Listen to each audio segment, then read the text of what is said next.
दोस्तों, केसरी वीर एक ऐतिहासिक युद्ध ड्रामा है जो 14वीं शताब्दी में सोमनाथ मंदिर की रक्षा के लिए तुगलक साम्राज्य के खिलाफ लड़े गए वीर हमराजी गोहिल की कहानी को दर्शाता है।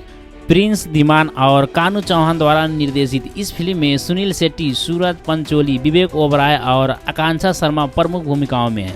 ये फिल्म भव्य सेट, शानदार कॉस्ट्यूम और विशाल युद्ध दृश्यों के साथ दृश्यात्मक रूप से प्रभावशाली है, लेकिन इसकी कहानी और निष्पादन में कई कमियां हैं। दोस्तों, फिल्म की कहानी हमराजी गोहिल यानी सूरज पंचोली के इर्द गिर्द घूमती है, जो एक राजपूत योद्धा और सोमनाथ मंदिर को तुगलक कमांडर जफर खान यानी कि विवेक ओबराय के हमले से बचाने के लिए भील समुदाय के नेता बेजदाजी यानी कि सुनील शेट्टी के साथ मिलकर लड़ते हैं।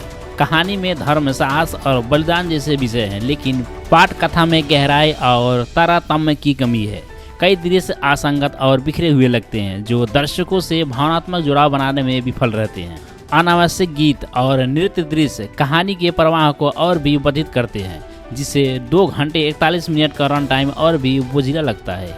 दोस्तों, सूरज पंचोली ने हमराजी के किरदार में शारीरिक परिवर्तन और एक्शन दृश्यों में मेहनत दिखाई, लेकिन उनकी अभिनय क्षमता में कमी साफ झलकती है। उनके भाव एकरास रहते हैं, जिससे एक ऐतिहासिक योद्धा की गहराई और तीव्रता को व्यक्त करने में वो असफल रहते हैं। सुनील शेट्टी बेजदाजी के रूप में विश्वसनीय है, लेकिन स्क्रिप्ट में कमजोरी का कारण उनका किरदार प्रभाव नहीं छोड़ पाता।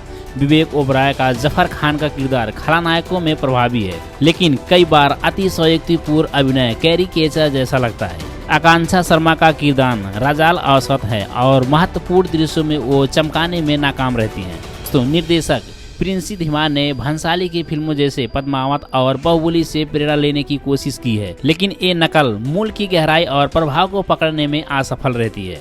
युद्ध दृश्यों में भव्यता दिखाने की कोशिश की गई है, लेकिन खराब VFX और अतिशयोक्तिपूर्ण एक्शन सीक्वेंस इसे कृत्रिम बनाते हैं। कुछ दृश्य जैसे एक बिना सिर वाला योद्धा जो तलवारों से लड़ता रहता है, वो अनजाने में हास्यप्रद लगता है। सिनेमेटोग्राफी और प्रोडक्शन डिजाइन सराहनीय है, लेकिन कमजोर कहानी और असंगत गति इनकी चमक को फीकी कर देती है।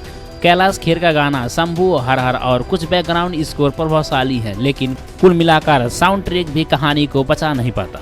दोस्तों, फिल्म में राष्ट्रवादी भावनाओं को उभरने की कोशिश की गई है, जैसे केसरिया भारत के संवाद और भगवा रंग का उपयोग, लेकिन ये अतिशयोक्ति और सतही लगती है। कई समीक्षकों ने इसे पद्मावत और छावा जैसे फिल्मों की नकल बताया है, जिसमें गहराई और मौलिकता की कमी है। ये फिल्म ऐतिहासिक सटीकता के बजाय नाटकीय पर आधारित ध्यान देती है, जो इसे एक मसाला एंटरटेनर बनाने की कोशिश में कमजोर पड़ता है। दोस्तों, कुछ समीक्षकों ने फिल्म को इसके भव्य दृश्यों और ऐतिहासिक योद्धाओं को श्रद्धांजलि देने के प्रयास के लिए सराहा है।